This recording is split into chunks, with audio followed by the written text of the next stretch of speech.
Buongiorno a tutti e bentornati a Liberamente, variazioni e scorribande qui su Radio Libertà. Allora, anche la cronaca di queste ore, se ce ne fosse mai stato bisogno, dimostra qual è l'unico fattore che ha sempre impedito una pace in Medio Oriente e l'unico fattore che rende tuttora complesso il passaggio dalla tregua e dall'accordo raggiunto sostanzialmente grazie all'azione di Donald Trump a una pace sistematica appunto in Medio Oriente. Questo soggetto ha un nome solo, Hamas, perché la ripresa di scontri in queste ore, che poi al momento risulta già interrotta, nel senso che dalle 9 Israele ha detto che ha ripristinato il cessate il fuoco, solo nei racconti diciamo dei guru pro-pal come l'albanese sono da addebitare sul conto di Israele, no? L'albanese già ieri sera delirava di martedì, ovviamente senza contraddittorio, che Israele ha ripreso l'iniziativa bellica perché Israele mira al genocidio per prendere la terra. Sono diciamo le stesse parole d'ordine che vengono reiterate indipendentemente da cosa succeda sul campo. Cos'è successo sul campo invece? È successo che la tregua è stata rotta almeno temporaneamente da Hamas e dalle provocazioni di Hamas.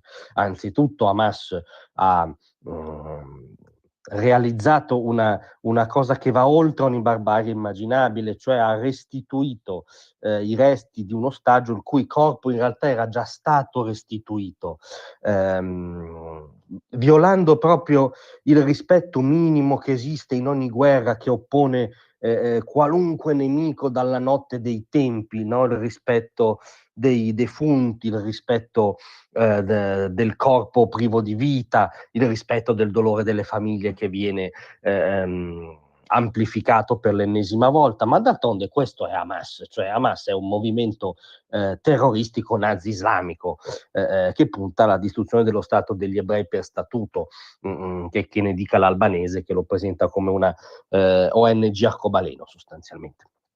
Poi non solo, Hamas ha attaccato a Rafah nel sud della striscia un contingente israeliano uccidendo un soldato e quindi Israele, rispettando l'impalcatura degli accordi di Trump, perché l'accordo prevedeva che Israele avrebbe risposto nel caso in cui Hamas avesse realizzato provocazioni e rotto la tregua. Hamas l'ha fatto, Israele ha risposto. Come ha detto Trump, hanno eliminato un soldato israeliano, quindi gli israeliani hanno reagito e dovevano reagire. Quando succede devono rispondere. Poi, virgolettato ancora più saliente del presidente americano, nulla metterà a rischio il cessate il fuoco come diciamo regola duratura al di là di queste singole provocazioni, intende Trump, e il perché lo capiamo subito dopo. Hamas rappresenta solo una piccola parte della pace in Medio Oriente e deve comportarsi di conseguenza. Cioè Trump sta dicendo l'impalcatura dell'accordo che implica un ridisegno dell'area col coinvolgimento di tutte le potenze sunnite del Golfo e anche oltre, ovviamente coinvolta la Turchia e coinvolta l'Indonesia, è un'operazione epocale che ha messo al tavolo attori diversi, se non fino a poco tempo fa rivali. Hamas è una piccolissima parte di questo domino, dice Trump, e deve comportarsi di conseguenza. Cioè Hamas deve sapere che non sono le sue microprovocazioni insopportabili come quella del cadavere, o addirittura gravissime, proprio come l'attacco ai soldati israeliani sotto regime di cessate il fuoco, a poter mettere a rischio questa impalcatura, perché, come ricorda sempre Trump, se dovessimo elimineremmo Hamas molto facilmente e sarebbe la sua fine. Cioè, sono acquisiti due dati stamattina.